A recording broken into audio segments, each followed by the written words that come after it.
français, quel est le rôle du président? Alors, quand il se produit un attentat, j'étais très jeune à l'époque, c'était il y a 5 ans, notamment au moment des attaques contre le Stade de France, le Bataclan, les terrasses, vous vous souvenez, c'est le président qui doit prendre les premières décisions. Je me souviens de cette nuit-là, il y avait la nécessité de réunir le Conseil des ministres, le gouvernement, donc, pour déclarer l'état d'urgence. L'état d'urgence, ça nous permettait de faire des perquisitions chez un certain nombre d'individus. Perquisition, ça veut dire aller chez eux, ou de les assigner à résidence, ça veut dire de les priver de liberté, quand il y avait des doutes sur leurs intentions. Donc voilà, ça c'était la décision que je pouvais prendre. Je pouvais également fermer les frontières pour éviter que les terroristes qui avaient attaqué partent à l'étranger.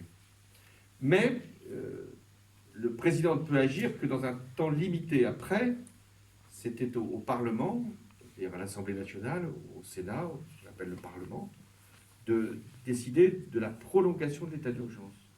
C'est-à-dire de dire, le président il peut faire ça pendant quelques jours, mais après, si on veut prolonger cette privation quand même de liberté pour certains, ces atteintes à ce qui est nos règles habituelles, il faut que ce soit le Parlement qui vote. Donc, contrairement à ce qu'on peut imaginer, le président il n'a pas tout pouvoir, il ne peut pas décider comme ça de prendre des mesures dans le moyen et le long terme. C'est pareil pour ce qui concerne la crise sanitaire. Quand vous voyez le président Macron qui s'exprime, il dit voilà, les magasins seront fermés, il ne faudra pas porter de masque, on ne pourra pas aller forcément à l'école. Ça, il peut l'annoncer, mais ensuite, il faut que le Parlement puisse l'accepter.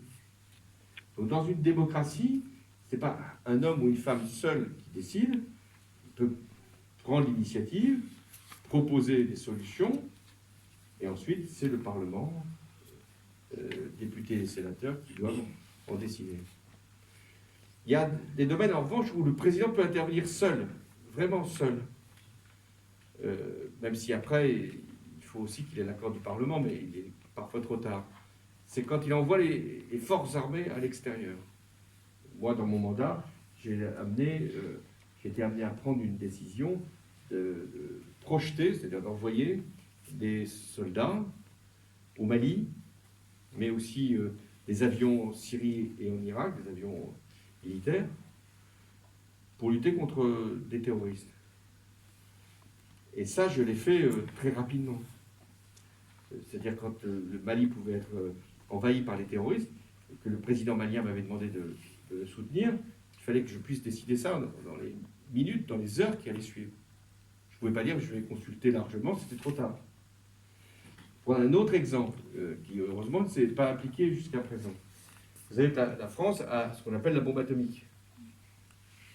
Il y a quelques pays dans le monde qui ont ce qu'on appelle les forces nucléaires.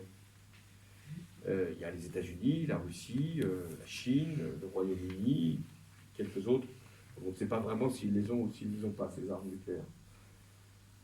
Le président de la République, si le pays était envahi, imaginons que des armées étrangères, je ne sais pas lesquelles, décident d'envahir la France, le président serait amené à utiliser l'arme atomique contre le pays qui nous envahirait.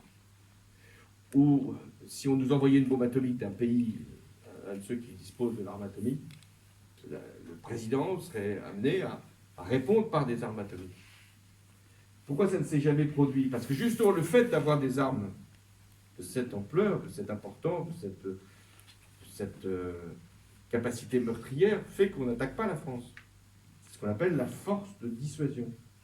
On dissuade les autres de nous attaquer. Et ça, seul le président de la République peut décider de l'usage de cette arme. C'est pour ça qu'il faut faire attention à qui on confie la tâche d'être président de la République. Même si je le dis souvent, il peut décider seul, mais enfin, il prend un certain nombre d'avis, et il n'existe pas un bouton sur le bureau du président où malencontreusement il appuierait sur le bouton et hop, les armes atomiques partiraient. Donc, ça n'existe pas, ça. Il n'a pas non plus un code dans sa poche où il tape sur son écran des chiffres codés et ça envoie la bombe atomique. Non, il y a une procédure, et heureusement, de contrôle et qui fait que si ça devait se produire, ça ne serait que dans ces situations-là tout à fait tragiques que je viens de décrire.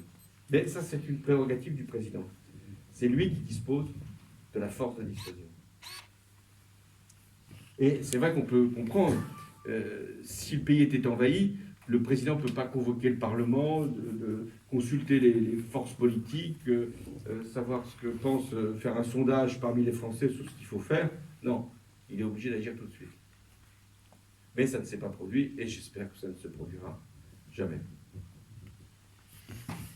Bien, Monsieur le Président, les élèves de troisième question ont été marqués par la crise